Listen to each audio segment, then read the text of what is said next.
बिस्मिल्लाहिर्रहमानिर्रहीम। जी अस्सलाम वालेकुम। मैं हूं मोहम्मद अहसन। आप देख रहे हैं मेरे YouTube channel Ahsan IT scheme. आज मैं आपको MS एक्सेल के अंदर डाटा मेन्यू के बारे में करवाता हूं कि डाटा मेन्यू बार का मेन मकसद क्या होता है। इसमें हम सबसे पहले मैं आपको करवाता हूँ इन ऑप्शनों के बारे में। सबसे पहले करवाता हूँ text to column, remove duplicate और डाटा लोडिंग वगैरह ऑप्शनों के बारे में मैं करवाता हूँ। सबसे पहले ऑप्शन है टेक्स्ट टू कॉलम। पहली दफ़ा आपने डाटा लिखा है पाकिस्तान इज़ आवर कंट्री। मतलब मैंने ये डाटा लिखा है, एक सेल के अंदर लिखा हुआ है। मैं चाहता हूँ कि ये डाटा सारा अलग-अलग कॉलम में आ जाए। आप इसमें मजमून के तौर पे भी डाटा लिख सकते हैं। मसलन मैंने लिखा computer is a electronic device.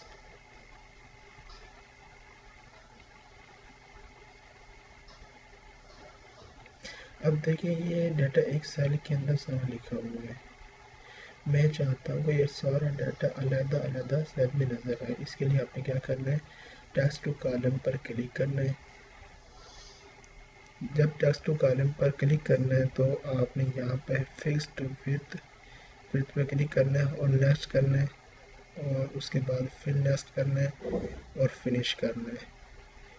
अब देख लें कि जो आपका डाटा है वो तमाम अलग-अलग सेल में ऑटोमेटिकली हो चुके हैं। फ़र्ज़ी तौर पे इसको मैं आपको बताता हूँ। फ़र्ज़ी तौर पर आप वर्ल्ड के अंदर या किसी भी जगह पर कोई पैरा लेके आते हैं, अगर इधर से आप इसको कॉपी करके इस प्रोग्राम के अंदर लाते हैं या इधर से वर्ल्ड ओपन कर लेते हैं, यहाँ से मैं सेल के अंदर आया, ऑब्जेक्ट के अंदर आ गया। ऑब्जेक्ट के अंदर जब आपने आना है तो यहाँ पे वर्ल्ड प्रोग्राम ओपन कर सकते हैं। यहाँ को मैंने वर्ल्ड को ओपन किया है। वर्ल्ड को जब आपने ओपन करना है, यहाँ पे आपने डाटा लिखा है।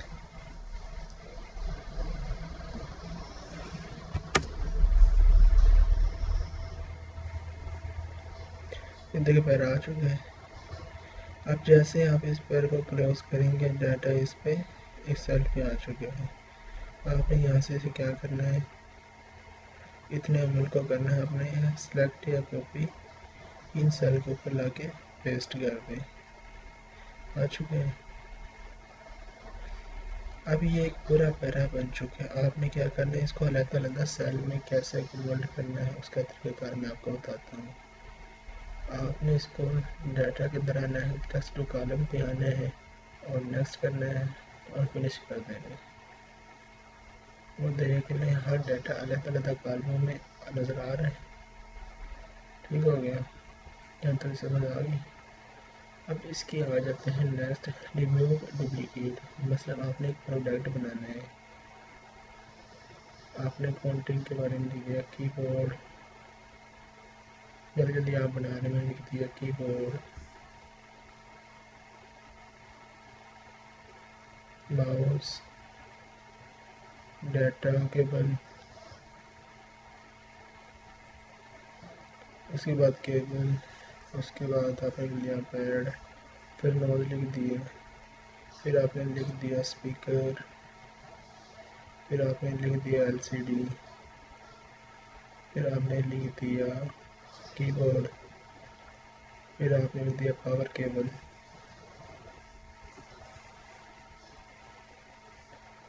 मसलन आप एक शीट बना रहे हैं, आपको बाद में ख्याल आता है मैंने कीबोर्ड को 2-3 दफ़ा लिख दिया है। इस तरह के एक एक ख़त्म करेंगे तो बड़ा टाइम लगेगा। आपने यानी 2-3 दफ़ा लिख दिया, यानी कि आपने सिंपल क्या करना है, रिमूव डुप्लीकेट पर क्लिक करना है और यहाँ पे ओके कर देना है। और जब ओके करेंगे वो ऑटोमेटिकली जब वो चीज़ें होंगी वो ख़त्म हो जाएंगी। ख़त्म हो चुकी है ना, तो ये होता है। आपने फर्जी तौर पे यहाँ लिख देते हैं हम ABCDE, ए लिख दिया, फिर B लिख दिया। तो आपने क्या करना है, वो सिलेक्ट करना है, तो रिमूव डुप्लीकेट पे आना है और रिमूव डुप्लीकेट पर क्लिक करना है, ओके कर देना है। वो पूछ रहा है ई गाली में या डी गाली में। हमने डी को ख़त्म कर दिया और ई को कलम कर दिया, ओके किया। अब देखिए, देखिए हो चुका है। तो ये होता है, आपने रिमूव डुप्लीकेट को, यानी कि कोई डबल डाटा लिखा हो, जिसमें लिखा लो 1 2 3 4 5 6 7 8 9, इस दफ़ा मैंने ये लिख दिया, फिर लिख दिया 4 5 6 7 8। तो आपने इनको सिलेक्ट करना है, रिमूव डुप्लीकेट में आना है और कंटिन्यू करना है, रिमूव पर क्लिक करें और कॉलम पर क्लिक करें, ओके। देखो ख़त्म हो चुका है। तो ये तरीका कार है कि आपने डुप्लीकेट को किस तरह ख़त्म करना है। इसके बाद आगे आ जाता है next data validation. Data validation का काम क्या होता है, फर्जी तौर पर मैं यहाँ पर लिख देता हूँ नंबर। नंबर के बाद मैंने लिख दिया प्रोडक्ट,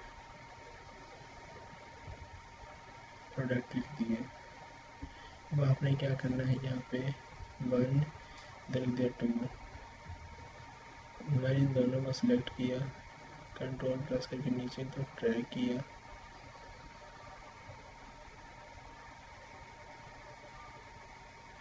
मैंने यहाँ पर लिख दिया कीबोर्ड,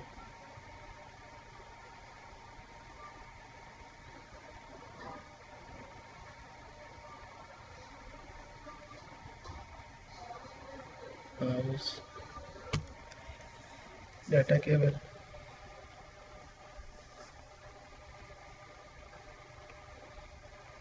पावर केबल,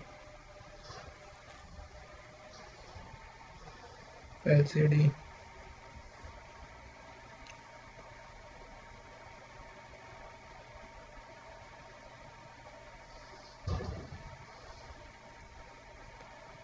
अब देखा ये मैंने डाटा लिख दिया है। मैंने डाटा वैलिडेशन का काम क्या होता है, आपने सिंबल में क्या करना है, आप डायरेक्टर को फाइंड कर सकते हैं। मैंने यहाँ पे लिख दिया नंबर, मैंने इतना एरिया मैच किया, मैंने यहाँ पे लिख दिया नंबर और नीचे लिख दिया मैंने यहाँ पे मर्ज करके मैंने लिख दिया प्रोडक्ट। इन दोनों को सेलेक्ट करना है, इन सेल को मैंने मर्ज किया, इसको मैंने सेलेक्ट करके मर्ज किया,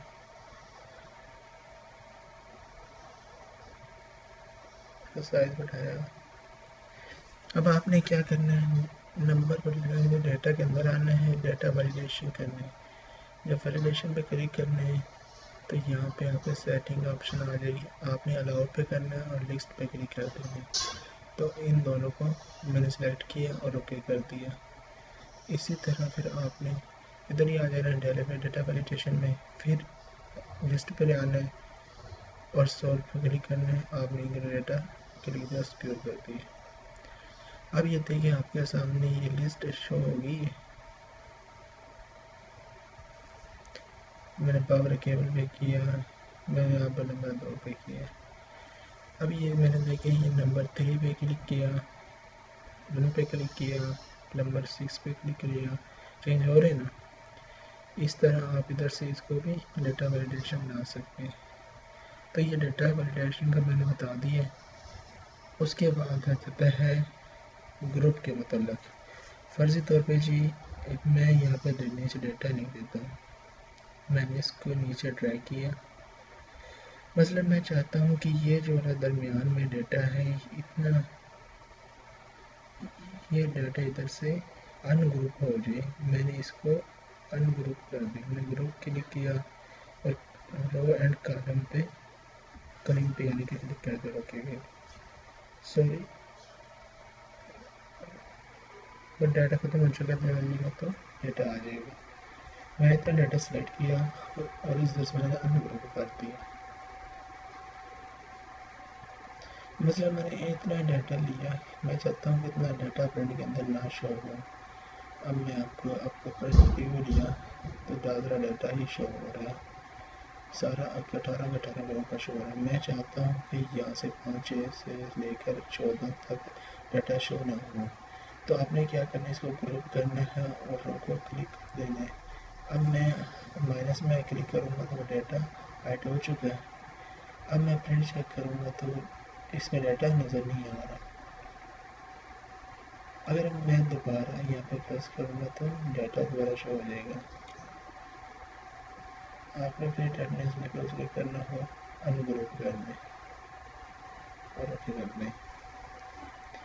यानी होता है ग्रुप और अनग्रुप के अंतर्गत।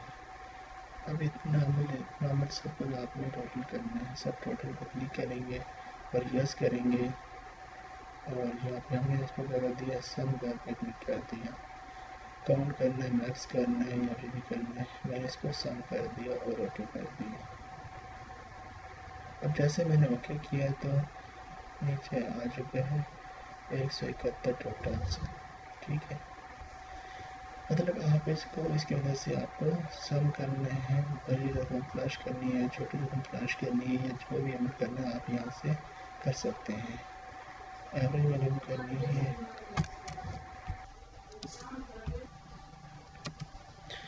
मतलब होता है या उसके बारे में अमल करना। इसके बारे में आगे आ जाता है नेक्स्ट इन ऑप्शन की तरफ। ये बड़ी इम्पोर्टेंट चीज़ मैं आपको बताने लगा हूँ। सबसे पहले मैंने यहाँ पे लिखा नंबर, नंबर पे मैंने लिख दिया प्रोडक्ट,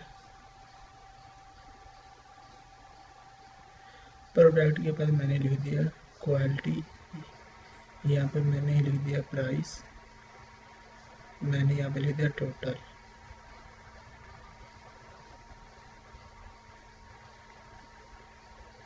इनको मैं दरम्यान में ले आया। बस आपने समझना है कि हम फ़िल्टर किस तरह लगाते हैं और एडवांस फ़िल्टर किस तरह मालूम करते हैं। ये तरीका मैं आपको बताने लगा हूँ। सबसे पहले मैंने लिखा 1 और नीचे की तरफ ड्रैग करी। मैंने चीज़ों के नाम दिए कीबोर्ड, माउस, एलसीडी,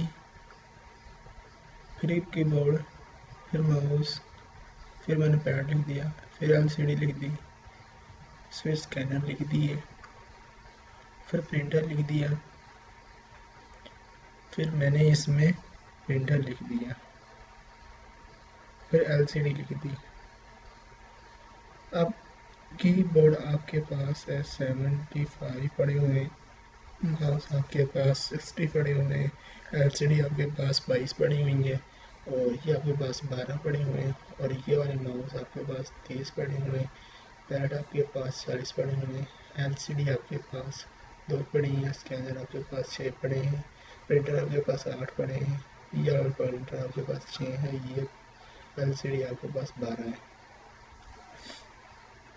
अब एक जो कीबोर्ड है मसलन वो 150 रुपये का है, ये माउस आपको ये मतलब आपने अमल करना है। ये 140 का ये है, यानी कि आपने डाटा लिख दिए।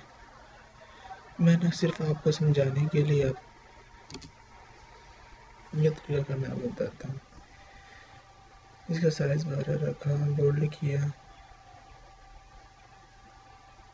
160, 170, 120, 27 रुपये, 2200 रुपये का, 3500 रुपये का, ये भी 3500 रुपये का, ये 3200 रुपये का, ये 2900 रुपये का।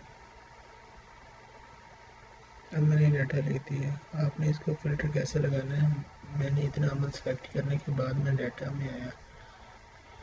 डाटा के बाद आने के बाद मैंने फ़िल्टर के क्लिक किया और जब फ़िल्टर पर क्लिक करेंगे तो ये आपके सामने हेडिंग शो हो जाएगी। फ़र्ज़ी तौर पर मैं चाहता हूँ इसमें मैंने रिकॉर्ड मतलब बच्चे और 8 से को नहीं रखना, बच्चे 8 यहाँ पर रिकॉर्ड हाइट हो जाएगा। मैं चाहता हूँ 6 और 8 भी कहें तो यहाँ से शो हो चुका है। अब इसमें एडवांस फ़िल्टर कैसे मालूम करना है, ये तरीका मैं आपको बताता हूँ। सिंपल आपने क्या करना है, फ़िल्टर को ख़त्म किया, मैंने नंबर और प्रोडक्ट के बारे में सिलेक्ट की, कॉपी किया और इधर ला के मैंने साइड पे पेस्ट कर दिया और नीचे मैंने ला के इसको शीट को पूरी को कॉपी किया, यानी कि हेडिंग को कॉपी किया और यहाँ पे ला के पेस्ट कर दिया। और कंट्रोल डी कर दिए।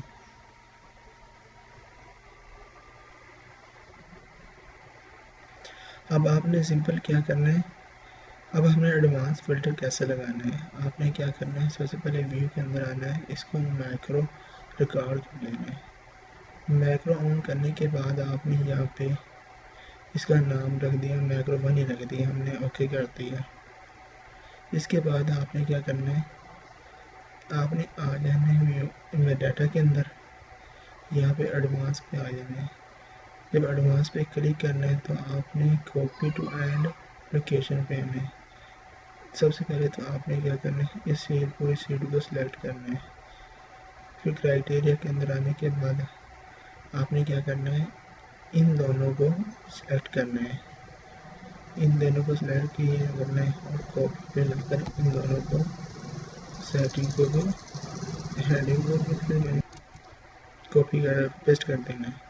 अब देखिए आपके सामने ये एडवांस फ़िल्टर लग चुका है। यहाँ पे मैंने क्या किया, व्यू के अंदर आया और मैक्रो को स्टॉप कर दिया। अब यहाँ पे मसलन मैं यहाँ पे डाटा लिख दूँ, मुझे चाहिए, यहाँ पे मैंने एक रिफ्रेश बटन भी लगा दिया।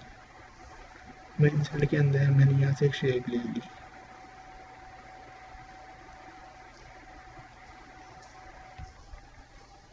यहाँ पे मैंने रिफ्रेश लिख दिया। इस पर मैंने राइट क्लिक किया और राइट क्लिक करके असाइन मैक्रो के अंदर है, मैक्रो को मैंने जो बनाया है उसको ओपन किया और ओके कर दिया। अब यहाँ पे मैंने देखें रिकॉर्ड नंबर 4 पे जाना है। अगर यहाँ पे रिफ्रेश करेंगे तो रिकॉर्ड नंबर 4 आ गया चुका है, मतलब मैंने रिकॉर्ड नंबर 2 पे जाना है। यहाँ पे क्लिक करेंगे तो रिकॉर्ड नंबर 2 पे आ गया। यानी कि आप यहाँ पर लिस्ट तो 100-150 बंदों की बनाई है, तो सिंपल आपने नाम से लेकर आना चाहते हैं। मसलन मैं यहाँ पे लिख देता हूँ वैसे तौर पर प्रिंटर चाहिए, तो मैंने रिफ्रेश किया तो ये प्रिंटर आ चुके हैं। यानी कि एडवांस प्रिंटर का ये फ़ायदा होता है कि आप पूरे 100-150 बंदों का डाटा आप आसानी से तलाश कर सकते हैं। ठीक है, और फ़िल्टर और एडवांस फ़िल्टर का पता चल गया ये किस तरह बनाते हैं। इसके बाद ये नेक्स्ट ऑप्शन है। अच्छा जी, ये था डाटा का कुछ हमारी सेटिंग थी डाटा में, ये मैंने आपको बता दी। उम्मीद है आपको समझ में आई होगी। ना समझ में आए तो आप मुझसे कमेंट में पूछ सकते हैं। अब नेक्स्ट में मिलेंगे। अल्लाह हाफिज़।